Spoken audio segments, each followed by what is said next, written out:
Jadi bandar narkoba. Ya, tapi nggak bilang bandar lah, cuma kecil-kecilan aja. Cuma saya dapat barang dari Jakarta. Saya waktu itu kan di kota kami itu belum ada banyak. Jadi saya dapat kiriman dari itu ditaruh di video game tuh, diselipin gitu. Nah, saya kasih ke orang terusin, saya dapat jatah lah di situ. Tapi bukan bandar kayak mereka enggak. Buat konsumsi aja. Wah. Ketika saya pindah ke Jakarta, nggak lama kemudian ayah saya bangkrut, nangis-nangis, telepon, dia bilang, papa sudah kehabisan, nggak punya apa-apa lagi semua, bisa nggak bantu papa? Wow, kita lagi susah, papa seperti itu. Sempat kita bantu judi lagi, wah menyakitkan sekali. Tapi cuma apa ya, yang saya miliki adalah kasih tanpa syarat. Apapun kekurangan dan juga keburukan papa saya harus terima dia padanya. Malah terjadi sebuah keajaiban setelah mungkin lebih dari 7 tahun ya.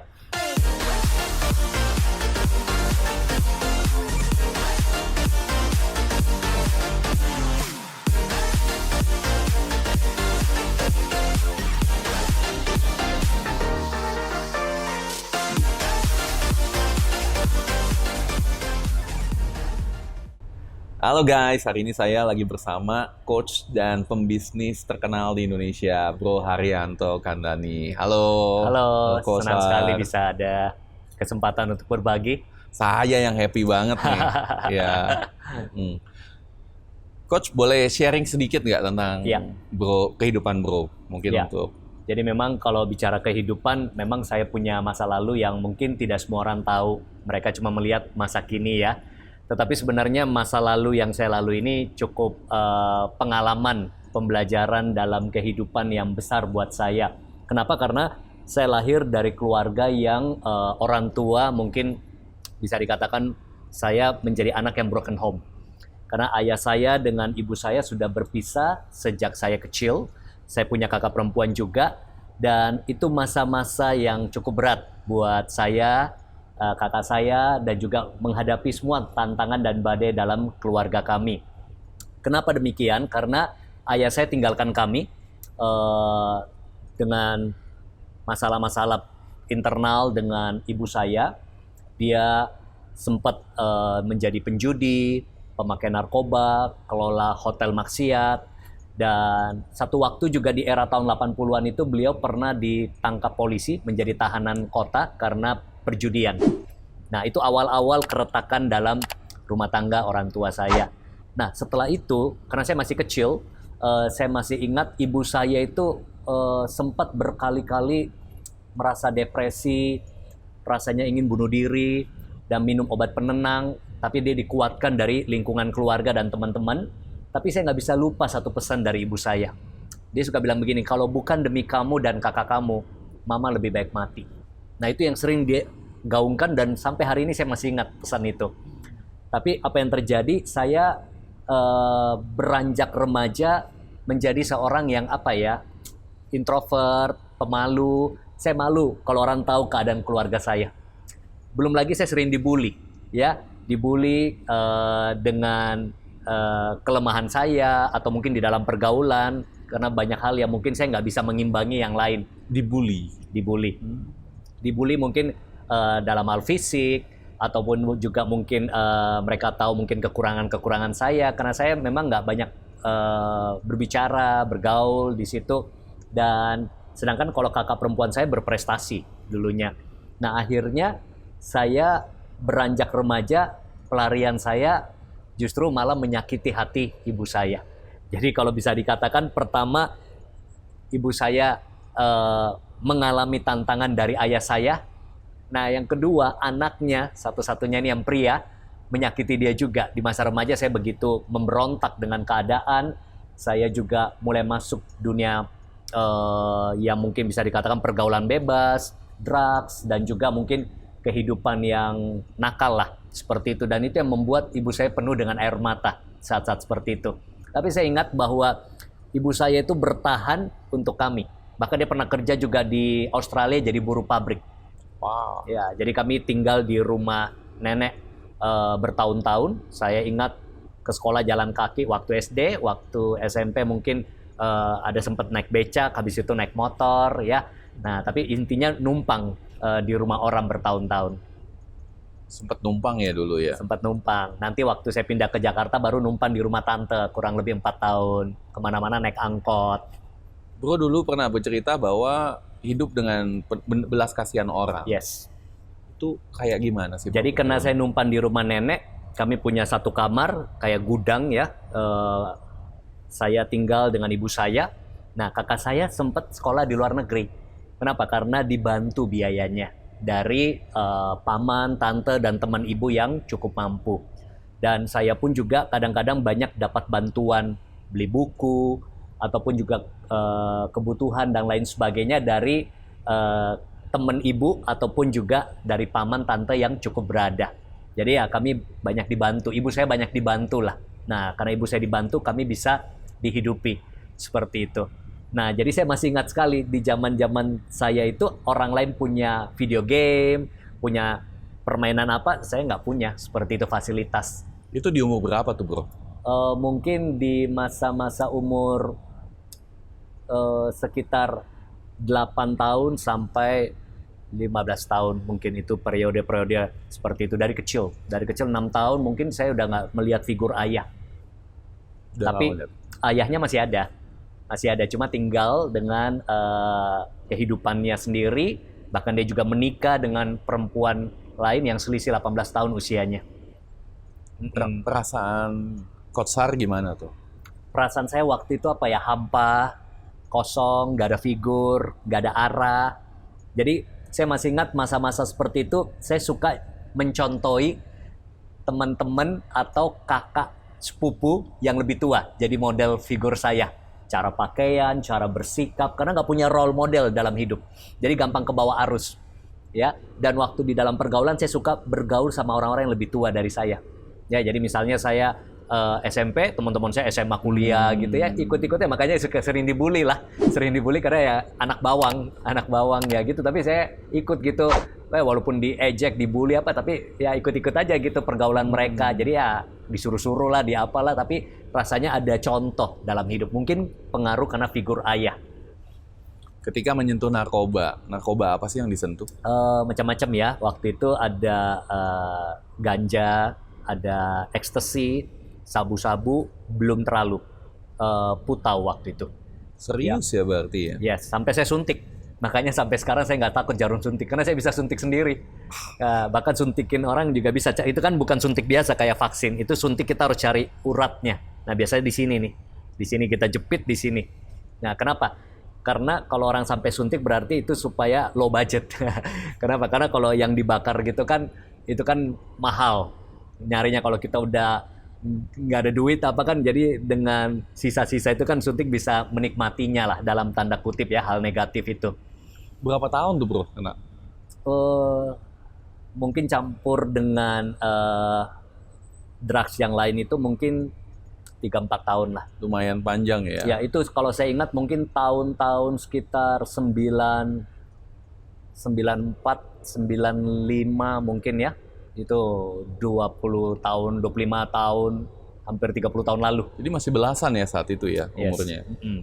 Tapi Coach Har tadi cerita bahwa Coach Har punya keluarga kurang mampu dan bahkan harus hidup dari belas kasihan. Iya. Bisa bayar narkoba gimana tuh caranya? Oh iya, kurang mampu dalam arti begini. Saya memang orang tua saya kan seperti itu, ibu saya. Tapi paman, tante saya beberapa berada. Kadang-kadang suka kasih kita uang jajan. Nah, yang kedua saya juga jual narkobanya waktu itu. Jadi bandar narkoba? Ya, tapi nggak bilang bandar lah, cuma kecil-kecilan aja. Cuma saya dapat barang dari Jakarta. Saya waktu itu kan di kota kami itu belum ada banyak. Jadi saya dapat kiriman dari itu, ditaruh di video game tuh, diselipin gitu. Nah, saya kasih ke orang, terusin, saya dapat jatah lah di situ. Tapi bukan bandar kayak mereka, enggak. Buat konsumsi aja. Wah. Dan ada orang bilang kalau udah kena putau itu hampir nggak mungkin bisa recover ya. Yes, karena banyak teman-teman yang seangkatan saya, ada yang sudah OD, ada yang sudah sampai cacat ya, karena jadi saraf-sarafnya terganggu. Bahkan yang saya dampingi juga bersama-sama sering pakai pun itu rehabilitasinya bolak-balik. Nah, nanti itu ada ceritanya lagi bagaimana saya bisa mengalami titik balik itu. Memang itu sebuah kesempatan untuk bisa hidup lagi atau mungkin dengan kehidupan yang berbeda. Itu sebuah cerita yang tidak terlupakan lah dalam hidup saya. Jadi bicara narkoba bro, awal bersentuhan dengan narkoba itu gimana tuh? Ya, jadi awalnya itu sebenarnya karena saya banyak bergaul dengan teman-teman yang lebih tua usianya. Nah, jadi saya gampang terpengaruh. Ya, lagi pula nggak ada arah, nggak ada role model, belum lagi melihat orang tua saya juga begitu, ayah saya. Ya, jadi saya mulai dikasih coba. Dikasih coba ternyata happy ya. Jadi seakan-akan saat itu menjadi pelarian untuk mengisi hidup yang saya rasa kosong ini. Jadi ya udah, saya pikir rasanya menjalani hidup nyata itu lebih berat, lebih enak di dalam kehidupan tidak nyata, dalam arti lagi high, seperti itu. Nah, akhirnya ketagihan, coba lebih dalam lagi, coba lagi, ada lagi network yang mungkin kenalin produk baru. Dalam hal itu mungkin di daerah kami waktu itu cuma yang ada pil ekstasi. Nah, di situ bubuk putih dikasih coba dulu. Pertama saya rasa nggak enak, pusing, mual. Coba lagi, dapat enaknya. Nah, di situ baru saya mulai masuk lebih dalam lagi. Jadi memang awalnya coba-coba dan didukung lagi dengan lingkungan dan juga keadaan saya saat itu ya memang lagi labil ya, nggak ada arah ya, itu terjerumuslah kehidupan ini. Jadi sangat labil ya saat itu ya Yes. bro. Untuk bisa lolos dari narkoba, gimana tuh caranya? Jadi memang singkat cerita, saya pindah ke Jakarta. Saya pengen lebih bebas lagi ke Jakarta, pengen mencoba karir yang baru di Jakarta. Jadi saya pindah ke Jakarta, saya numpan di rumah tante saya. Ya, awalnya kos-kosan, cuma supaya nggak berat, ya saya pindah di rumah tante. Nah, di situ saya masih sempat bergaul sama teman-teman yang memang kita janjian lagi nih, dugem dan lain sebagainya. Ada teman-teman kami juga pindah ke Jakarta. Nah, yang mungkin sama-sama nakal lah dulu ya. Nah, itu saja ibu saya berat sekali. Ya, karena saya harus tinggalkan dia, saya dari sebuah kota, saya harus pindah ke Jakarta. Itu ibu saya merasa ini anak pasti di situ aja sudah buat banyak hal yang mungkin kurang pantas ya, menyakiti dia. Tapi saya punya excuse. Saya mau punya karir, saya mau coba peluang-peluang baru. Nah, ya apa dikata ya ibu saya harus relakan. Nah, tetapi ternyata rencana Tuhan beda. Ketika saya di Jakarta baru berapa bulan, ya ada temen ajak saya ikut seminar. Nah, karena nggak banyak teman, apa aja diajak, kan saya selalu apa aja diajak ikut. Nah, diajak ikut seminar diadakan di hotel. Saya datang itu kalau nggak salah 3 hari atau 4 hari acaranya, 4 malam. Saya datang hari kedua mungkin atau hari ketiga, nggak ngerti ini program apa. Tiba-tiba di situ saya jadi terbuka mindsetnya, tercerahkan mentalnya dan spiritualnya. Ternyata itu sebuah seminar antara pengembangan diri ya dan spiritual, mental dan spiritual. Wah, di situ saya nangis kayak anak kecil gitu ya. Saya rasa hidup nggak bisa begini lagi. Saya ambil keputusan hari itu saya harus berubah. Nah, itu turning point-nya. Nah, jadi saya nangis kayak anak kecil. Dari situ saya ambil keputusan. Itu tahun 98 saya ingat. Sampai hari ini saya nggak pernah sentuh narkoba dan rokok tanpa rehabilitasi.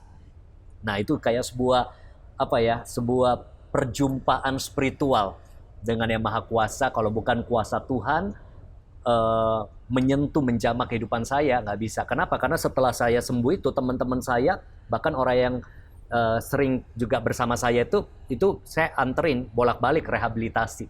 Wah, nggak gampang rehabilitasi, masuk sembuh, terjadi detoksifikasi. Begitu selesai keluar, kembali lagi pakai lagi. Karena apa? Karena istilahnya akar masalahnya tidak tuntas di situ. Cuma mungkin simptomnya. Wah, siksa di rehabilitasi, berat, sakau. Begitu keluar pakai lagi. Masuk lagi, keluar pakai lagi. Nah, kalau saya berbeda, langsung mengalami terobosan di dalam mental dan spiritual saya. Jadi itu memang kemurahan Tuhan ya. Jadi itu memang drastis banget, langsung berhenti, tetapi proses hidupnya panjang, penuh air mata. Proses untuk meniti karir dan lain sebagainya itu nanti kita akan cerita juga. Boleh. Apa sih satu hal bro yang diingat dari seminar itu yang benar-benar bisa langsung merubah Bro Har? Oke, ada satu kata ya, new life, hidup yang baru. Ya, jadi kita ini ada manusia lama, ada manusia baru.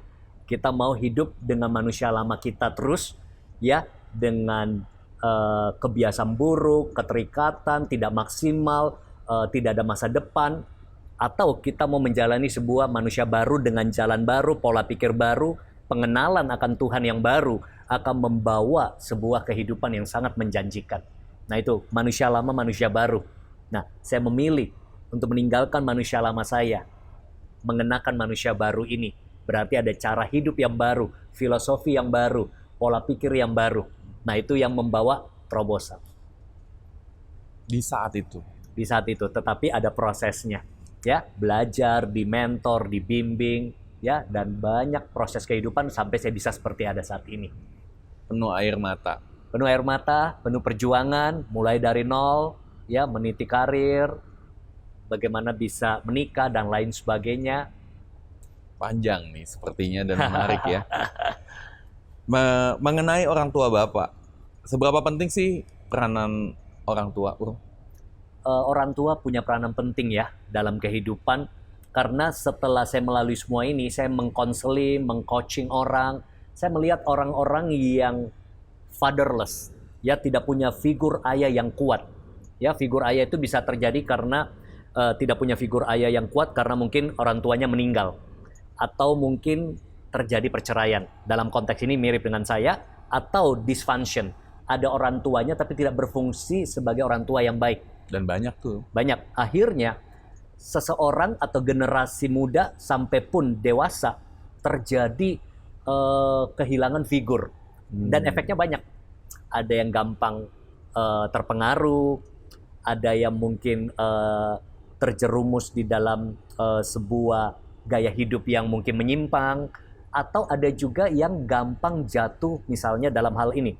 Ada yang kami temukan ya, dia wanita, dia suka pacaran sama pria yang lebih tua. Tapi pria lebih tua itu ternyata hampir seumur dengan papanya. Dia mencari sebuah pelukan, kehangatan, menggantikan figur bapak yang dia punya. Nah, ada lagi yang mungkin lebih ke arah dia itu jadi orang yang keras, kasar. Karena dia tidak pernah punya figur ayah yang lembut itu seperti apa. Jadi banyak efeknya. Nah, dalam hal ini saya pribadi mengalami kan, karena tidak ada figur ayah, tidak ada role model, tidak ada direction, correction dalam hidup saya dari seorang ayah, jadinya ya terpengaruhnya nggak ada tujuan hidup itu. Kalau ibu gimana peranannya? Ibu sangat kuat di dalam hal spiritual. Karena ketika dia goncang, depresi, ada teman-temannya yang menguatkan dia dalam aspek rohani. Mengajak ke persekutuan, menguatkan dia dalam keimanan untuk bisa menghadapi badai kehidupan itu. Nah, akhirnya saya melihat bagaimana ibu dari saya kecil selalu ingatkan saya, berdoa, ayo dekatkan diri sama Tuhan, ayo baca kitab suci. Cuma di saat itu ya iya aja. Iya aja, tapi sebenarnya di hati itu nggak minat begituan. Aspek-aspek begitu saya nggak terpikirkan. Ingat ya, harus ke gereja. Ya saya ke gereja, tapi pikirannya ngaco. Tapi ternyata semua hal-hal yang ditanamkan aspek spiritual itu nggak pernah sia-sia. Nggak pernah sia-sia. Nggak pernah sia-sia. Ketika mengalami tantangan berat dalam hidup, ya itulah saya baru ingat kita butuh Tuhan dalam hidup ini. Jadi banyak kan sekarang di generasi muda nih bermasalah dengan orang tua ya, Bro. Yes. Pesan Coach Har sendiri gimana tuh terhadap generasi muda mengenai orang tua? Iya, saya suka katakan begini. Mungkin kita melihat orang tua kita itu tidak nyambung, tidak sepaham, tidak mengerti kita. Wajar, karena kita hidup di era yang berbeda. Ya, tetapi saya memberitahu, sebagai orang muda, hargai dan hormati orang tua kita. Itu yang saya lakukan, Coach Yudi. Walaupun ayah saya tidak punya figur yang baik dan lain sebagainya, tapi saya menghormati, menyayangi dia dari dulu, ya, karena ibu saya selalu tanamkan, itu bapakmu. Karena saya ingat, ketika saya pindah ke Jakarta, nggak lama kemudian ayah saya bangkrut, nangis-nangis, telepon, dia bilang, papa sudah kehabisan, nggak punya apa-apa lagi semua, bisa nggak bantu papa? Wow, kita lagi susah, papa seperti itu. Sempat kita bantu judi lagi, wah menyakitkan sekali.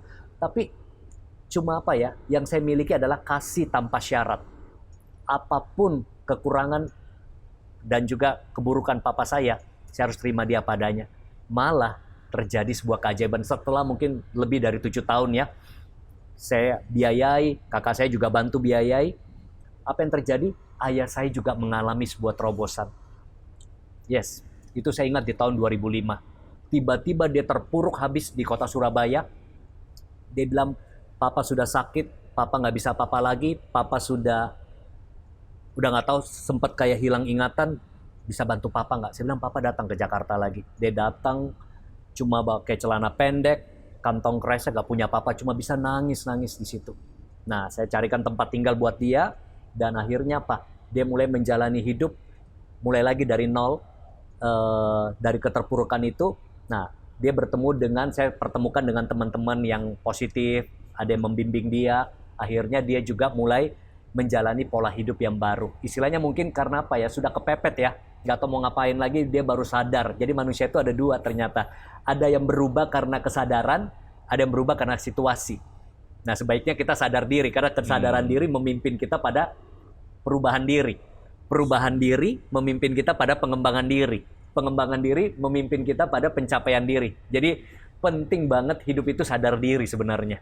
Kenapa banyak orang nggak maksimal hidupnya di luar? Karena nggak sadar diri, yang ada tidak tahu diri. Apalagi kalau sudah lupa diri. Nah, yang terjadi ayah saya karena situasi.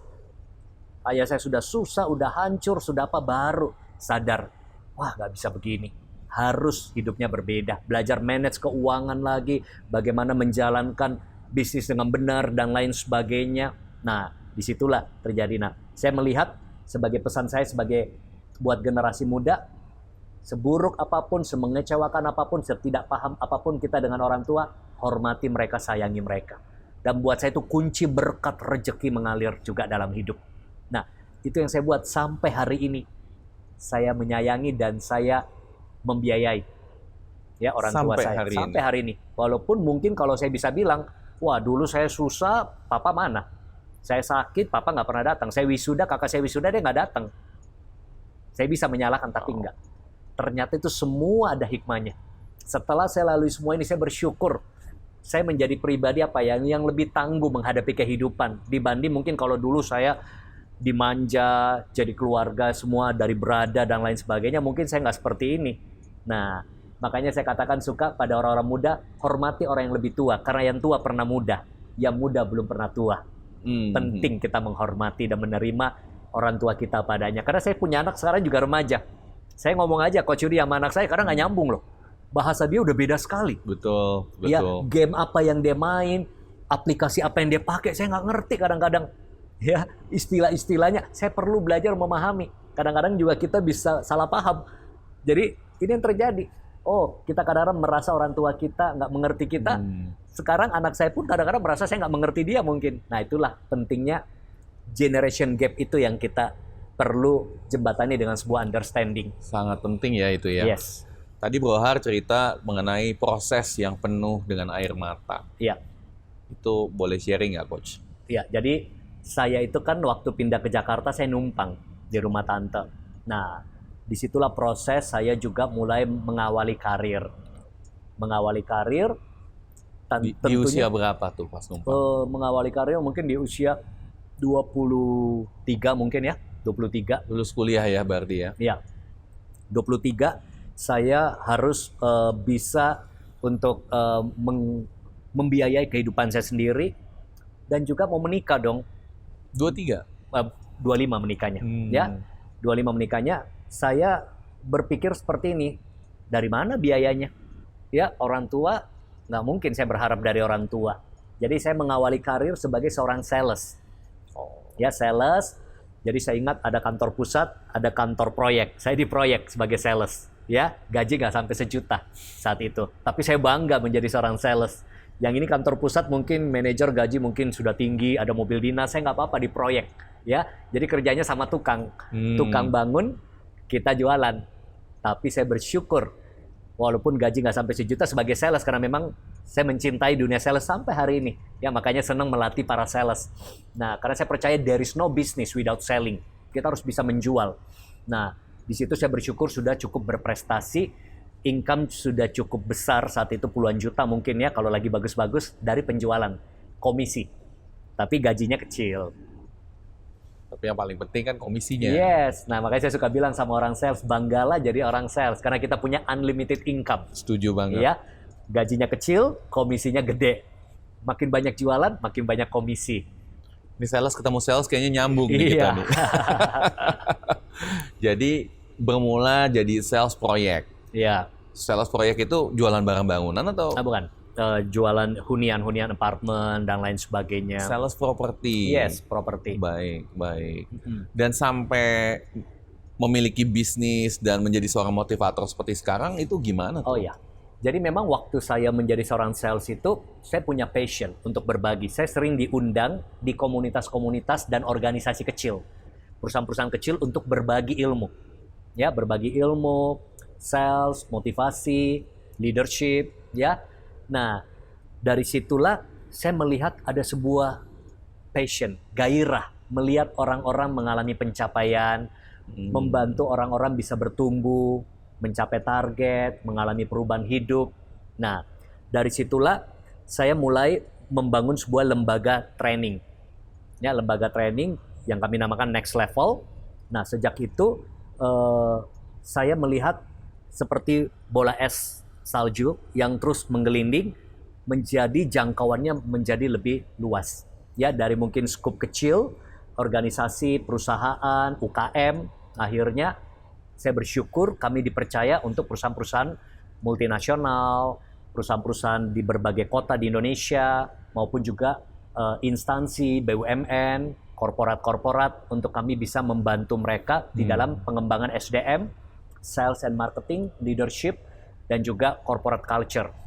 Jadi Kotsar udah keliling-liling mungkin ke 30 kota lebih mungkin ya? Lebih ya. Udah lebih 30 kota besar di Indonesia, roadshow dan lain sebagainya.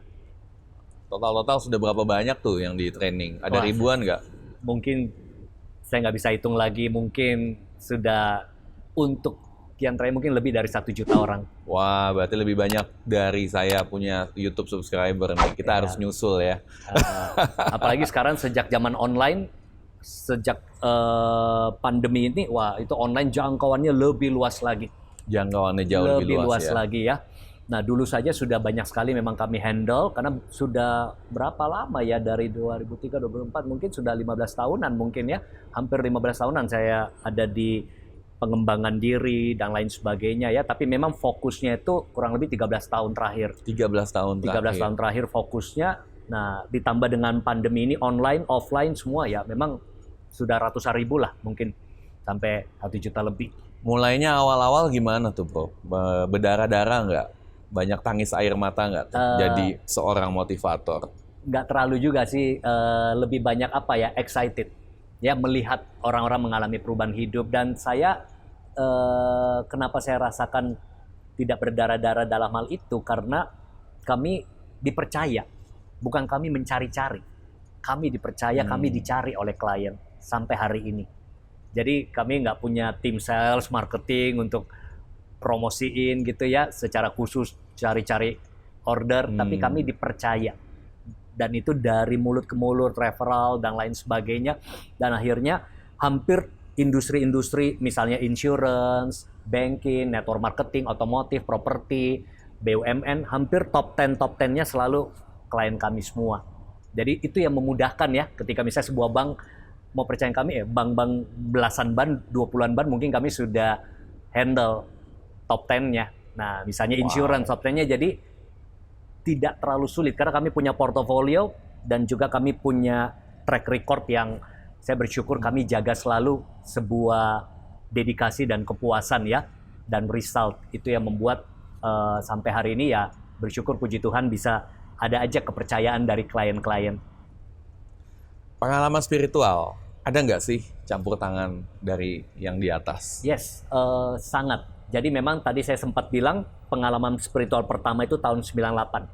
Ya, bagaimana saya mengalami, kenapa saya katakan ini pengalaman tidak terlupakan, karena itu turning point dari sebuah pola hidup yang buruk, pola hidup yang berantakan, pola hidup yang tidak ada arah, tidak ada tujuan, tiba-tiba mengalami pencerahan. Dan ini terjadi drastis. Drastis ya. Orang-orang yang kenal saya, teman-teman saya yang lama, wah dia pikir ini ngada-ngada ini. Karena dia tahu banget saya siapa. Orang yang buruk, yang suka pengaruhi juga teman-teman, ngapain lu gini-gini gitu. Ayo dong, cobain gini-gini. Yang suka pengaruhi juga sama-sama ke jalan yang buruk. Tiba-tiba lihat saya berubah. Nah, mereka sanksi. Keluarga sendiri pun, kakak saya, ibu saya masih nggak percaya. Dia pikir ini mah cuma sok alim. Tapi saya buktikan dengan waktu demi waktu, konsisten sampai hari ini, saya benar-benar sudah berubah. Nah, itu pengalaman spiritual. Tetapi dalam perjalanan saya dari sejak tahun 98 sampai hari ini, ada begitu banyak pengalaman spiritual lain yang saya ngalami. Pintu rezeki dibukakan, promosi dalam kehidupan, kesembuhan, pertolongan-pertolongan, perlindungan, banyak sekali. Nah, makanya itu yang saya harus bangun terus setiap hari. Boleh sharing satu nggak yang paling berkesan? Yang berkesan ya. Yang mungkin terkini ya. Saya 3-4 bulan silam ya positif COVID. Padahal saya itu sejak pandemi sangat jaga protokol kesehatan. Ya, hampir semua kami shifting ke online. Anak-anak, istri semua tahu kita sangat ketat. Ya, hampir nggak ada meeting-meeting di luar gitu. Kalaupun meeting kita jaga jarak sekali, bawa semprotan, peralatan kita banyak lah, peralatan tempur untuk protokol kesehatan. Tapi di Desember itu tiba-tiba badan saya nggak enak. Tapi awalnya anak saya dulu yang remaja. Saya udah curiga. Dia selalu di rumah, sekali-sekali keluar saja, kalau dia bisa demam, kayak flu, aneh. Saya udah bilang jaga-jaga, jaga jarak, tapi dia anggap enteng, tetap deket sama saya. Saya cek, saya positif. Nah, tapi masih kuat itu fisik. Nah, anak saya justru mungkin OTG ya, cuma gejala-gejala ringan. Nah, kami berdua ke rumah sakit, saya cuma cek dulu karena nggak tahu apa yang harus kami buat. Dokter bilang isolasi mandiri. Isolasi mandiri, kami CT scan, masih oke. Anak saya lebih oke lagi, darah masih oke. Cek darah, organ-organ tubuh semua. Dia bilang kontrol lagi 5 hari. Nah, itu jadi kami udah, dia di kamarnya, saya di kamarnya, dianterin makanan di depan. Ya, saya udah isolasi di kamar, masih sempat ngajar 2 kali itu online, tapi begitu hari kedua, hari ketiga badan kayak mau ambruk rasanya, sakit sekali, terus mual, terus udah nggak ada nafsu makan, makin berat. Nah, sudah jadwal kontrol yang ke 5 hari. Begitu dicek CT scan, begitu dicek darahnya, anak saya membaik, saya memburuk. Nah, dokter bilang cepat cari rumah sakit. Bisa sesak ini. Ya, karena dia lihat putih semua. Habis dokter ngomong gitu, ya itu yang saya bilang, hidup tidak seindah kata-katanya coach atau motivator. Saya juga takut juga. Malam itu nggak bisa tidur karena dokter bacain itunya kan, dia bilang not good. Wah, ngeri sekali rasanya kata dokter gitu kan. Dia kasih lihat darahnya, apanya semua, dia yang tahu bacanya ya. Dia kasih lihat paru-parunya. Wah, itu langsung rasanya kayak mau sesek. Padahal mungkin sebenarnya nggak seperti itu. Nah, besoknya cari rumah sakit, itu udah doa gitu ya, sungguh-sungguh doa, Tuhan buka jalan, gimana, teman-teman bantu cari, ini penuh. Saya sempat nyampe ke sebuah rumah sakit, sudah bawa tentengan, karena nggak ada yang bisa antar saya kan. Nah, ditolak. Akhirnya cari lagi, dapat satu tempat, nggak ada kamar mandi dalamnya, udah yang mana aja saya masuk. Nah, disitulah saya dirawat di Opname. Nah, yang kenapa saya katakan ini pengalaman spiritual, karena ketika mengalami COVID, bukan cuma menyerang fisik, menyerang mental saya. Jadi kena mental juga ya. Itu malam itu bisa ya, antara mimpi buruk, halusinasi kayak apa ya, itu pikiran kacau semua. Disitulah saya harus menguatkan diri saya. Disitulah saya harus membangun optimisme saya. Disitulah semua yang saya ajarkan, semua seminar saya harus bisa hidupi. Buktikan. Ya, kalau kita bisa semangati orang, harus kita bisa semangati dia. Kenapa? Makanan enak nggak enak, Netflix apa semua fasilitas nggak ada selera semuanya. Cuma bisa terbaring dan saya harus kuatkan diri saya. Nah, akhirnya saya lalui. Keluar dari rumah sakit, masih perawatan cukup lama baru bisa positif ya. Nah, dampaknya itu cukup panjang, mengganggu organ tubuh saya yang lain. Nah itu dalam perawatan waktu itu beberapa bulan. Nah itu yang saya lalui. Tapi Jadi- disitulah saya harus bisa menguatkan diri saya dan kekuatan datang dari Tuhan. Jadi tetap ada dampaknya ya sampai sekarang. Yes, jadi saya suka bilang gini, setelah saya lalui, COVID itu nakal, dianya pergi, dampaknya di tubuh. Nah waktu itu saya kena di paru-paru sama lambung. Oh, jadi bisa ke beberapa tempat ya, bukan Ya, hanya bisa, satu ya? Bisa beberapa. Makanya ada namanya long COVID juga. Alright. Jadi menarik banget nih, dari benar-benar dulu bandel, broken home, sekarang bisa jadi motivator yang bahkan sudah hampir 1 juta orang, bahkan lebih ya, Iya. bro. Saya penasaran, berapa sih penghasilan tertinggi yang pernah didapat jadi motivator sekali manggung? Sekali manggung. Ya bisa sekitar 60 juta sekali manggung seperti itu. Lumayan ya, lumayan banget sekali manggung. Kalau 300 kali manggung aja 1 tahun, itu udah lumayan tuh. Nah, di masa pandemik nih bro, kalau di mana banyak pembisnis di luar sana sekarang lagi sakit kepala. Iya. Bukan pembisnis doang, motivator juga saya dengar banyak yang lagi dimotivasi. Oh ya. Ada nggak pesan untuk mereka di luar sana? Iya. Pesan saya sebenarnya kita menghadapi semua tantangan dalam hidup. Badai kehidupan selalu pasti akan ada. Apakah penyakit, masalah ekonomi, keluarga, konflik, krisis. Pesan saya ada 3A. Kita harus bisa accept, menerima kenyataan bahwa dunia ini sudah berubah, situasi sudah berubah. Kadang-kadang kita harus bisa menerima kenyataan pahit. Saya divonis COVID, atau mungkin kita menghadapi krisis, atau mungkin bisnis kita lagi lesu. Setelah kita menerima kenyataan, kita harus bisa menyesuaikan diri. Menyesuaikan diri. Ya, menyesuaikan diri bicara adapt. Ya, dari accept, adapt, barulah kita bisa accelerate, mencapai sasaran-sasaran kita. Dan itu saya praktekkan during the pandemi ya. Selama pandemi ini, menerima kenyataan, menyesuaikan diri, mencapai sasaran. Dan kami bantu banyak individu maupun organisasi untuk melalui proses ini. Sehingga mereka bisa tetap punya performa dan pencapaian yang luar biasa. Luar biasa. Satu kunci sukses dari Coach Haryanto Kamdhani. Yes. Kunci sukses saya, manusia itu terbatas. That's why kita harus mengandalkan Tuhan dan kita harus terus mengembangkan diri. Ya. Kalau kita tidak mengembangkan diri, dunia ini berubah penuh dengan tantangan atau mungkin kompetisi yang semakin tajam, kita akan ketinggalan. Ada istilah kalau kita tidak up to date, kita out of date. Andalkan Tuhan dan up to date. Up to date, terus kembangkan diri kita. Guys, sangat bermanfaat hari ini dan thank you Thank very you, much Coach Coach Haryanto untuk sharingnya yang luar biasa. Yes. So dari saya dan Coach Haryanto, salam miliarder.